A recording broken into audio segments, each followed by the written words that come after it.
Hello, this is Laura McHarrie at The Hidden Edge.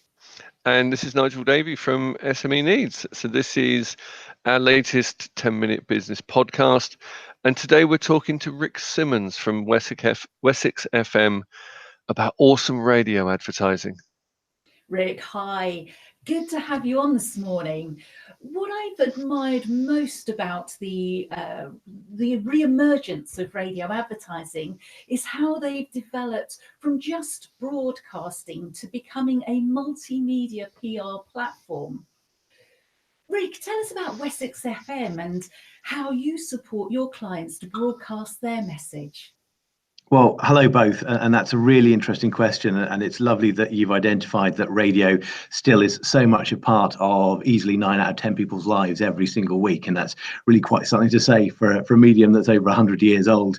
I think it's kind of interesting that we find ourselves here in that so many people's core businesses are sort of ebbing away and they're having to find other areas in which to develop into to make sure that they can make their money and engage with their listeners. It's really nice to be in a business where radio is still incredibly strong, but we can reach our listeners through all these other means on top of that and continue being a local relevant brand in our particular case. So yes, the radio is the bread and butter of what we do, and there's radio advertising and there's radio sponsorship and there's competitions and vouchers and all kinds of fun things we can do on air. And also there's obviously the simple listener connection and making a difference in the community, which obviously, you know, whether it be travel news or whether it be publicising an event or raising money for charity, that's very important. But yet we're very well aware that our listeners go elsewhere and use other mediums, and will use that in tandem with their radio listening. And it's nice to be able to extend the Wessex FM brand.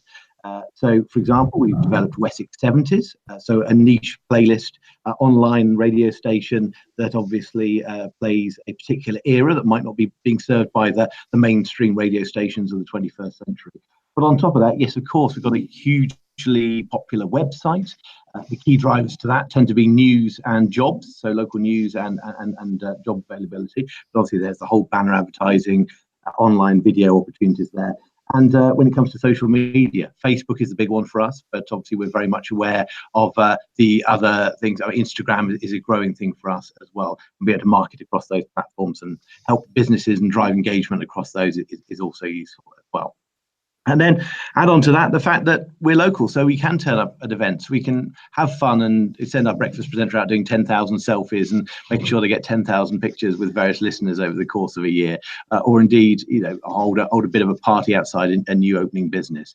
So yeah, lots of fun ways to both deliver the brand and to help businesses market themselves. Okay, sounds good. What type of businesses benefit best from radio advertising? That's a very tricky one, and I think my general answer would actually be pretty much anybody. I think if I were to be specific about Wessex FM, there's a certain kind of listener who listens to Wessex FM. We are very fortunate in that in our area, pretty much 40% of the area listens every single week, which is for a radio station outstanding. And in percentage terms, it puts us pretty much number 2 in reach in mainland England, which is an incredible figure. But obviously, every radio station in today's world has to niche itself to a degree. We're quite fortunate we can be a little bit more all things to all people, but yet you have to aim for a certain audience. So if you're asking the question about what can Wessex FM do, well, do you know what, the predominance is a family audience. So whatever would be suitable for a family audience, whether that be mum, dad, whether that be sort of people with elderly parents. We do a lot of work with care homes, etc., because obviously people have to make decisions with their elderly parents, but equally then need to worry about where they're going to do their weekly shop or what they're going to do at the weekend. And we also have a sizable chunk of people who come through the doors who are sort of 15 to 34 as well, and just needing it for local travel news and information. But that's specifically Wessex. Obviously, there are clients who would work better with us than others. But these days, there are so many radio choices. I come from a history of working for the likes of Classic FM, which serves a very different audience. I work for Jazz FM, and you've got the likes of Smooth FM and The Breeze and people like that, and they're all serving different audiences. So my feeling is pretty much radio advertising is for everyone. You just need to find the radio station that hits the demographic that will give you the best return. Okay. So a big question for me is, how do you sell something to your listeners when they're not really listening? They've tuned out, they can't see it, can't smell it, can't touch it. Well, I think to start off with that premise, that's interesting in that there is that positive side of radio in the fact that it is a passive listen. And so if, for example, you are not looking for a new job, but so you wouldn't actively look up for the jobs pages online, or you wouldn't necessarily look in the newspaper. If you hear about a job in a commercial, somebody's trying to recruit on air, and you might start thinking, oh, that's kind of, that's something I might be actually interested in. So so to a degree that there is positivity in that passive listen. But for me, it really is about building a picture, and most importantly, delivering on the listener's needs. So it's no use telling people what's important to you for your business. It's about connecting with the listener and giving them that one thing that will make them choose you above all others. I tell this to the presenters as much as I sort of talk to advertisers about it.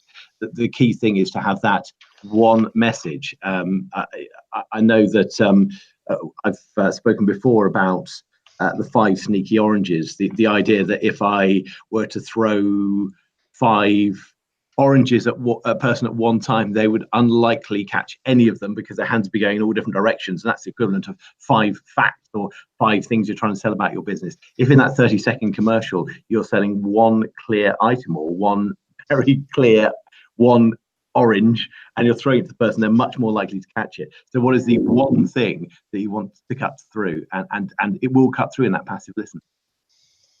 That's a great story. Thank you. Yeah, I'll have to keep an eye out for people throwing oranges at me. Yeah, a risk.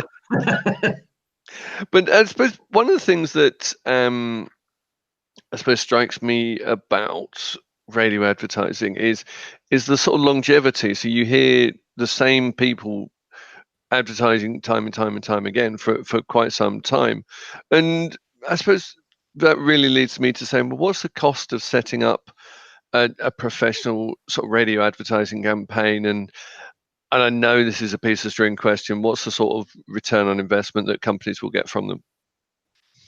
Yes, and I'm pleased that you sort of mentioned that there are the advertisers of this world that hang out with radio for many years, and we've got an example where for the last 25 years, since our pretty much our day one launch, the likes of Dorchester Timber have advertised with us, which is just brilliant. I'm really proud that we've continued to deliver for them after all these years.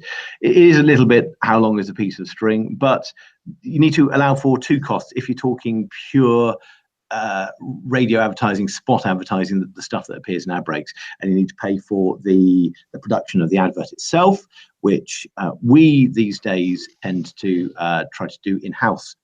In the fact, we've got a team of writers who will write that, and then we'll then produce it with the right voices. That then means that we can do a lot more toing and froing than if we used a third party. So we can sort of discuss the script, we can get it demoed up, etc., etc. And that price can cost between £150 and well, the sky's the limit. You can get a sung jingle, and suddenly you're talking, £1,000, £1,500 for the initial production. But that'll license it off for 2 years, so that'll see you through. And whilst you have got that upfront cost, the best way of really effectively advertising on the radio is to constantly be there for, let's say, 3, 6, 12 months, 25 years if you wish. Because I always say that there's more tomorrow customers than there are today customers. So it's highly unlikely that I'll be looking to buy a conservatory today, but there's every possibility that I'll be looking for a conservatory in the next 2 years, let's say. So if that commercial is top of mind, then and that company name is top of mind, then of course that'll be the person I remember when I think about buying a conservatory finally. Thanks for your insights, Rick. It would be great if our listeners can make contact with you if they would like more information. How might they do that? Well, You can easily get in touch via the Wessex FM website, and it's just a case of Googling Wessex FM. We're pretty much up there in the Google rankings, which is something to be proud of. But equally, if you want to look on the likes of Facebook, my username's Rick Simmonds on Facebook. I'm on LinkedIn, but it's SIMMONDS. Come and have a chat. Rick, thank you very much for your time. As we come to the end of today's podcast. So that's me, Nigel Davey from SME Needs. And me, Laura McHarrie at The Hidden Edge. Do make contact with either of us for sound advice whenever you think you need it.